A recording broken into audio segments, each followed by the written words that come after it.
2023 માં પહેલો નંબર લાવી હતી અને જિલ્લામાં પ્રથમ નંબર આવી છે અને અગવડતામાં સગવડ કરી.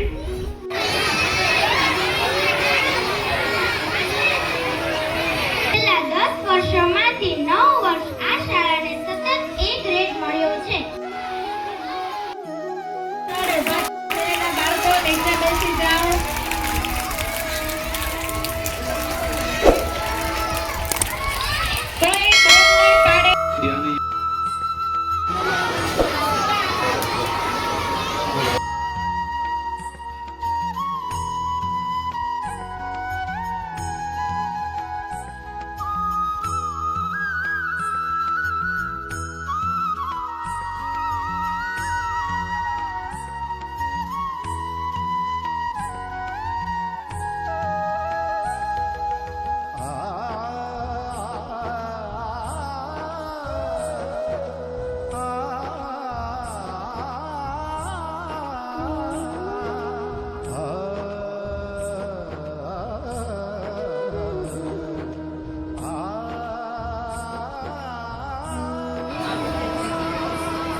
चलो टट्टार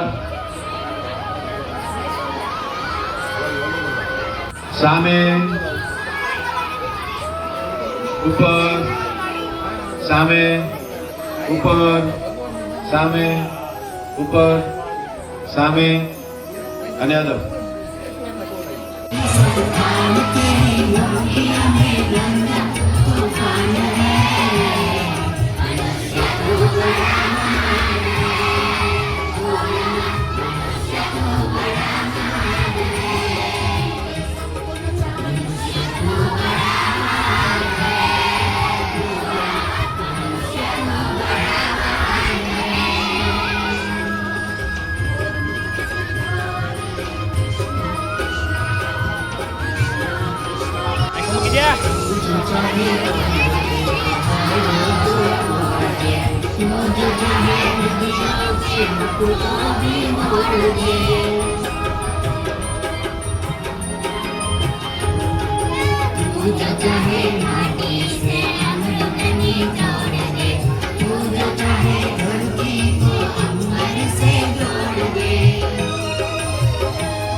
हनुमान जी देजो संदेशो मारा राम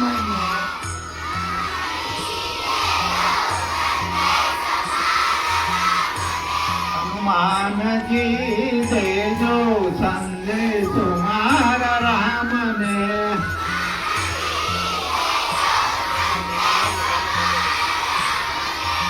वैला मोकल जो मारा राम ने हनुमान जी देजो संदेश मारा राम ने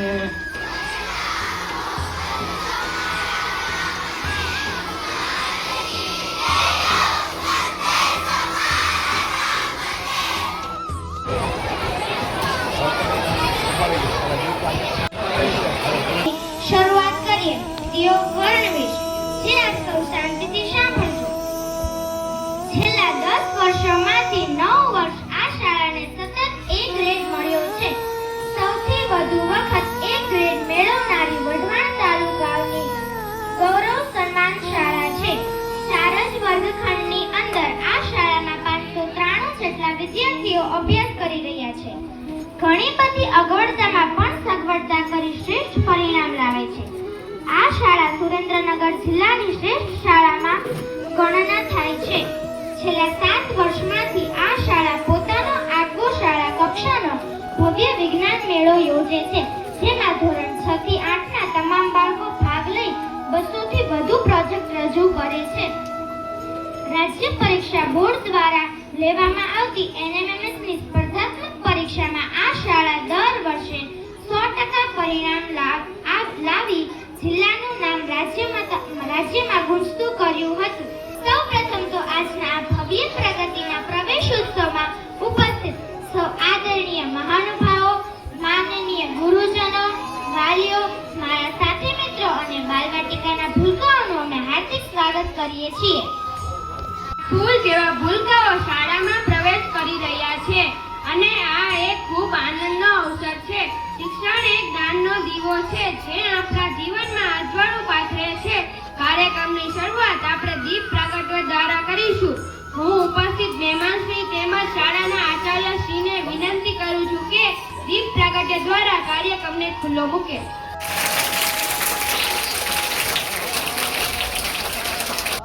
શુભમ કરોતુ કલ્યાણમ આરોગ્ય ધન સંપદા શત્રુ કલ્યાણમ આરોગ્ય ધન સંપદા શત્રુ નમોસ્તુતે.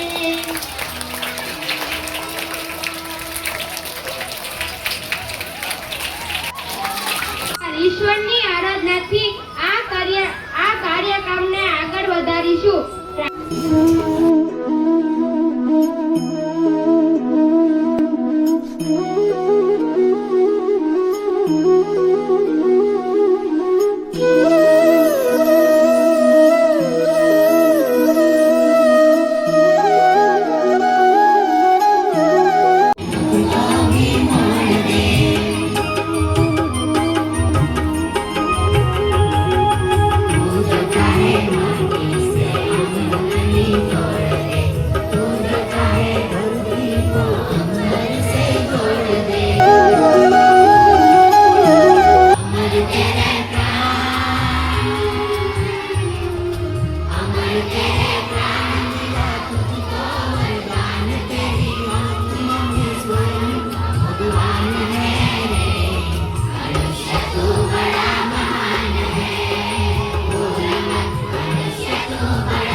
ની અંદર રૂડો અવસર શાળા પ્રવેશ ઉત્સવ, કન્યા કેળવણી મહોત્સવ આપણી શાળાની અંદર ખાસ મહેમાન, કારણ કે સુરેન્દ્રનગર જિલ્લામાં આપણી નગરપાલિકા હતી અને મહાનગરપાલિકા બની અને આ વર્ષે ચૂંટણી યોજાણી અને ચૂંટણીની અંદર જે હાલમાં સુરેન્દ્રનગરને રળિયામણું કરવા માટે આખી એમની કમિટી કામ કરી રહી છે, ત્યારે આપણી શાળાની અંદર નિખિલભાઈ Champaneri standing committee chairman Surendranagar મહાનગરપાલિકાનું હું હાર્દિક દિલથી સ્વાગત કરું છું. એથી બીજો વિશેષ આનંદ આપણા જ વિસ્તારના હર હંમેશ નગરપાલિકાની અંદર પ્રમુખ રહી ગયેલા રાઠોડ સાહેબના સુપુત્ર શ્રી રાજેન્દ્રભાઈ રાઠોડ વોર્ડ નંબર 11ના જે સભ્ય છે તે આપણી વચ્ચે ઉપસ્થિત છે. શાળા પરિવાર વચ્ચે એમનું હું હાર્દિક સ્વાગત કરું છું. અને બીજી વિશેષ આનંદ, જે 12 વર્ષથી આપણે આપણી શાળા માટે પ્રયત્ન કરતા હતા, જમીન ક્યાંય મળતી નહોતી અને બધાથી કુદરતી એક સરસ મજાનો સંકેત થયો અને આ વખતે અહીંયા આપણને શાળા બનાવવા માટે વેકેશનમાં અહીંયા સરસ મજાની એક બેઠક મળી. એમાં નિર્ણય લેવાનો પણ બેઠક વ્યવસ્થા માટેની સાહેબ બહુ મુશ્કેલી હતી, પણ ગણપતિ મંદિર જે જગ્યા છે તેના જે સ્વામી છે રામાસ્વામી, એમનો દિલથી હું આભાર વ્યક્ત કરું છું. સંજોગો વસાતી આવી શકાની બેઠક વ્યવસ્થા માટેની જગ્યા કરી, તાળી પાડીને વધારી લઈશું. હવે એટલી જગ્યામાં આ બાળકો બેસી શકે નહીં, તો આપણે અહીંયા સાધુ સમાજ વાડી છે, એ વાડીની અંદર 3 રૂમ સમાઈ શકે છે એમ છે. તો બધાથી પ્રથમ દિવ્યાનંદ બાપુ આપણી વચમાં બેઠા છે. ખરેખર એ તો એક શિક્ષકના જીવ છે, ડાયાભાઈ વેગડા. બધાની વચ્ચે એમનું હાર્દિક સ્વાગત કરું છું. અને વાડીના પ્રમુખ શ્રી બેઠા છે, એમને તરત જ હા પાડી દીધી કે બાળકો ત્યાં બેસો અને ભણો. તો એમનો હું દિલથી આવકારું છું. આ શાળાની અંદર સાથે સાથે અમારી સાથે હર હંમેશ મદદરૂપ થતા અમારા સીઆરસી કોર્ડિનેટર પ્રદીપભાઈ પટેલ, કમલેશભાઈ મહામંત્રી અનુસૂચિત જાત મોરચાના ભાજપના એ બેઠા છે, સુનિલભાઈ રાઠોડ જે સતત સેવા કાર્ય કરી રહ્યા છે એક સામાજિક કાર્યકર તરીકે, બીજા અમારા શ્રી દાતાઓ અને હર હંમેશ અમારી સાથે રહેતી એસએમસી બધા પધાર્યા છે. તો આ કાર્યક્રમના ઉદ્દેશ્ય દરેકનો આવકારું છું. સાહેબ શ્રી આ શાળાનો થોડોક તમને પરિચય આપું.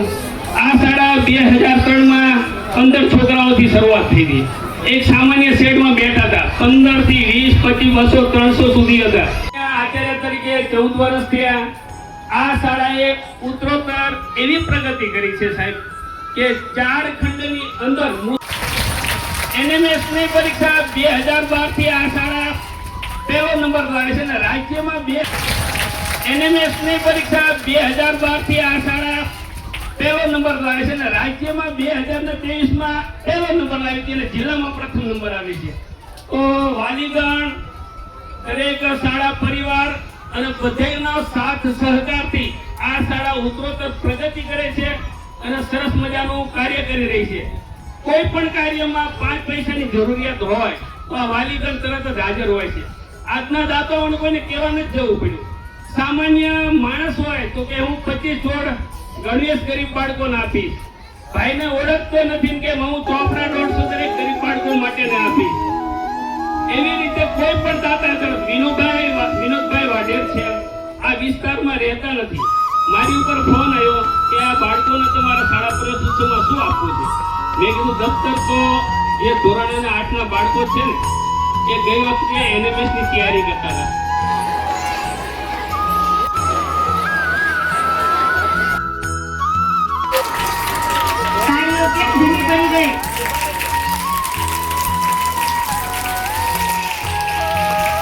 બોટલ છે એ બધું અહીં બેઠેલા દાતાઓ શ્રી તરફથી અને ગઈ સાલ 8મા ધોરણના વાલીઓ તરફથી છે. આપણે દાતાશ્રીઓનો પણ ખૂબ ખૂબ આભાર કે નવા બાળકોને જે પ્રવેશ પામે છે એને પ્રોત્સાહિત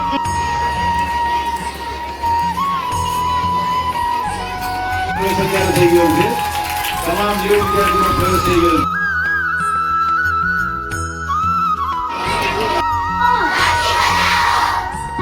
એ વિદ્યાર્થીને યુનિફોર્મ એમને લાવીને આપવાના છે. 25 વિદ્યાર્થી યુનિટ છે. તાલીમથી વધાવી આ વાલીને, એમના મનોબળને વધાવીએ. અને રામજીભાઈ તરફથી 100 ફૂલસ્કેપ ચોપડા આ બાળકોને, જરૂરિયાતમંદ જે બાળકો છે જે ફૂલસ્કેપ ચોપડા નથી લઈ શકતા એવા વિદ્યાર્થી શિક્ષકો જે કામ કરી રહ્યા છે એની કદર રૂપે શાળાએ રાજ્યમાં ચાંપાનેરી સાહેબ આ શાળા CET હોય, જ્ઞાન સાધના હોય કે NMS હોય એમાં રાજ્યમાં પ્રથમ નંબર લાવે. અને હમણાં જ રવિન્દ્રભાઈએ જે કહ્યું કે જેટલા વિદ્યાર્થીઓ બેસે છે એમાંથી 80% વિદ્યાર્થીઓ પરિણામ લાવે. આ નાની સૂની વાત નથી. આજે જ્યારે કોમ્પિટિશનનો યુગ છે, હરીફાઈનો યુગ છે, પ્રાઇવેટીકરણ થઈ રહ્યું છે, ત્યારે સરકારી શાળામાં આવી સિદ્ધિ પ્રાપ્ત કરવી એ બહુ જ કઠિન કામ છે. એમનું ભવ્ય સન્માન કરવા માટે થઈને એમને એમની વાડી 2 વર્ષ માટે આપણી શાળાને આપી રહ્યા છે. તો આપણે એમનું સન્માન કરવું, એટલું જેટલું કરીએ એટલું ઘટે. અને શાળા પરિવાર છે એ હર હંમેશ આપનો ઋણી રહેશે, સદાય આપનો આભારી રહેશે. આ વિસ્તારના વાલીઓ આવા વિડીયો જોવા માટે અમારી ચેનલને લાઈક કરો, શેર કરો અને સબસ્ક્રાઈબ કરો મિત્રો. તો ફરી મળીશું નવા બ્લોગમાં. ત્યાં સુધી જય ભારત, જય હિન્દ, જય સંવિધાન. વિડીયો જોવા માટે લાઈક કરો, સબસ્ક્રાઇબ કરો, ચેનલને સબસ્ક્રાઇબ કરો.